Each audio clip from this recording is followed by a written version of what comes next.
তুমি কোথাও যাবে না সীতা। যেতেই হবে আর্য, এটা পরীক্ষার সময়। কিসের পরীক্ষা সীতা?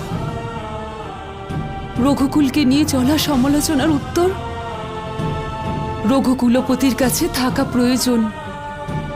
কিন্তু আজ যার কাছে দৈব অস্ত্রেরও জ্ঞান আছে, তার কাছে এই অপমানের উত্তর নেই। নিজের রামকে এত অসহায় আর নিরুপায় এই সীতা কিছুতেই দেখতে পারবে না আর্য।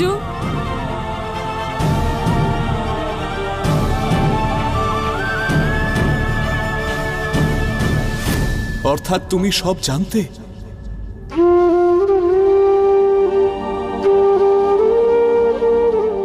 আপনার মন যে আমি বুঝতে পারি। দোষ প্রজাদের ভাবনার মধ্যে সীতা। ওই ভাবনাই তো বদলাতে হবে আর্য। প্রশ্ন একটি নারীর নয়, প্রশ্ন হলো নারী জাতির, যার সঙ্গে সমগ্র মানব জাতির অস্তিত্ব জড়িয়ে আছে। নারীদের উপর ততদিন দোষারোপ করা হবে যতদিন তারা সহ্য করবে।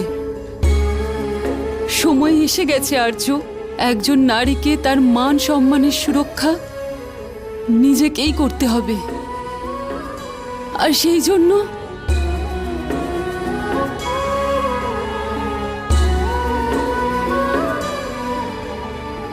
জন্য আমি এই অযোধ্যা ছেড়ে ততদিন বনবাসে থাকব যতদিন না নারীদের প্রতি অযোধ্যার আর সমগ্র আর্যবর্তের দৃষ্টিভঙ্গি না বদলে যায়।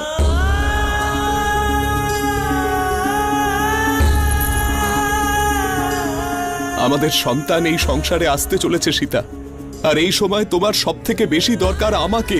আর্য, এক রাজার সব থেকে বেশি প্রয়োজন তার রাজ্যের আপনার মুকুটের সাথে জড়িয়ে। মুকুট? যদি এই মুকুটই সব সমস্যার কারণ হয়, যদি এই মুকুটই আমাকে তোমার এবং আমার সন্তানের কাছ থেকে বিচ্ছিন্ন করে, তবে আমি ত্যাগ করছি এই মুকুট। আর্য, রঘুকুলের এই রীতি সর্বদা পালন করা হয়েছে। প্রাণ চলে গেলেও প্রতিশ্রুতি যেন না ভঙ্গ হয়। প্রতিশ্রুতি স্মরণ করুন আর্য, যা আপনি এই মুকুট ধারণ করার সময় নিয়েছিলেন। আমি সূর্যবংশীয় দশরথ পুত্র রাম এই শপথ গ্রহণ করছি যে আমার প্রতিটি নির্ণয়, প্রতিটি ভাবনা আর প্রতিটি সম্পর্কের থেকে বড় হবে আমার কর্ম, আমার বংশের মর্যাদার অনুকূলে হবে। যে এই মুকুট ধারণ করার পরে আমার জীবন, আমার প্রজা এবং তাদের ভালোর জন্য উৎসর্গ করছি। रघुकुल रीत सदा चली आई, प्राण जाए पर वचन न जाए। কিন্তু কথা তো আমি তোমাকেও দিয়েছিলাম সীতা, যে সর্বদা তোমার রক্ষা করব, সব সময় তোমার সঙ্গে থাকব। চিন্তা করবেন না আর্য, আমার বনবাস কাটানোর অভ্যাস আছে। তখন আমি তোমার সঙ্গে ছিলাম সীতা, আর এখন তুমি একা।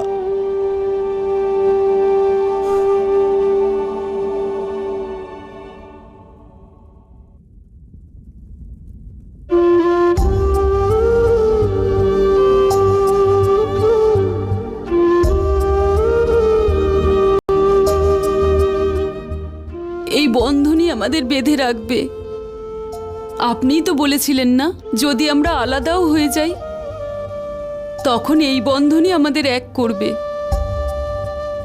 তাই না?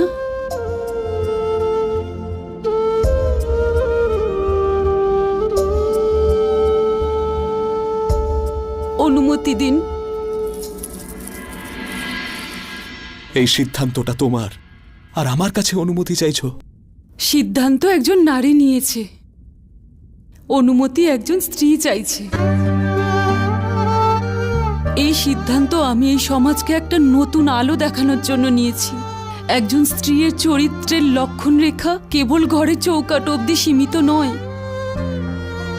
একজন রানীকে তার অধিকার ত্যাগ করতে হবে, যাতে নারী জাতি তার সম্মান আর অধিকার ফিরে পায়। আমার মুখ দেখে আপনি তো আমার মনের কথা বুঝতে পারেন। আপনি জানেন এই যাত্রা আপনার সহযোগিতা আর আশীর্বাদ ছাড়া সম্ভব নয়। এখনো অনুমতি দেবেন না?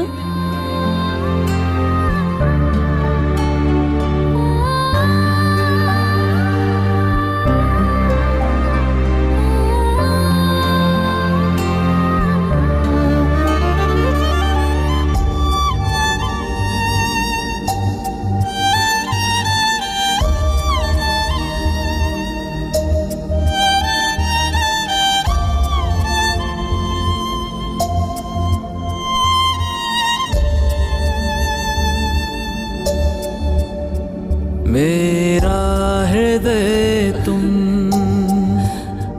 हो, श्वास तुम ही रहती सदा हो, मेरे पास तुम ही। अर्धांग मेरे आराध्य तुम हो, सिंदूर तुम ही, सौभाग्य तुम हो, क्षण भर भी तुमसे दूर हो जाऊं, समय न बीते।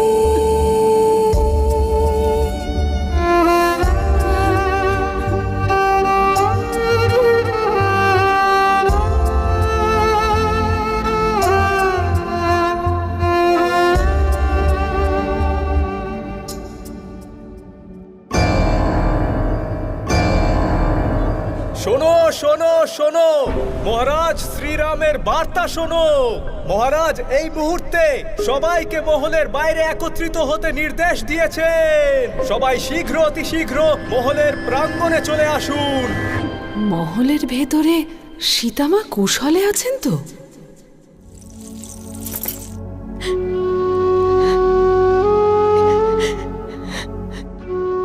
তোমাকে দুর্বল নয়, সবল হতে হবে। কিন্তু তোমাকে ছাড়া কি করে দিদি? পুষ্প বিনা তো উপবনের আর কোনো অস্তিত্ব থাকে না। আমার আশীর্বাদ তোমাদের সাথে সবসময় থাকবে।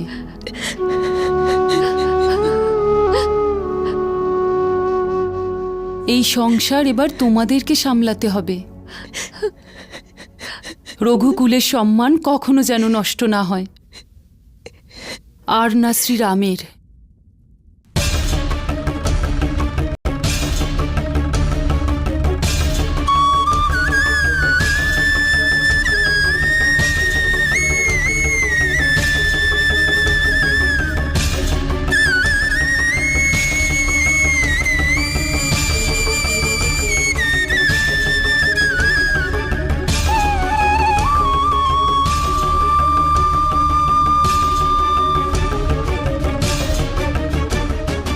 ভরত, এখন এই কাজ না দাদা, না।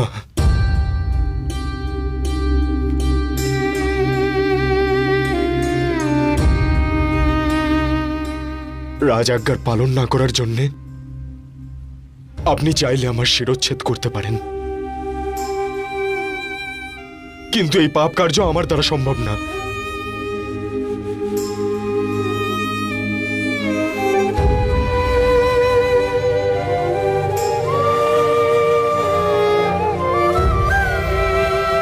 না দাদা, এমন অনর্থ আমার সঙ্গে করবেন না।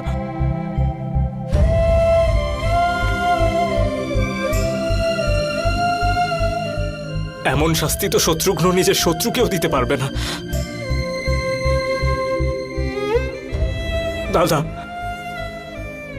এটা আমি করতে পারবো না।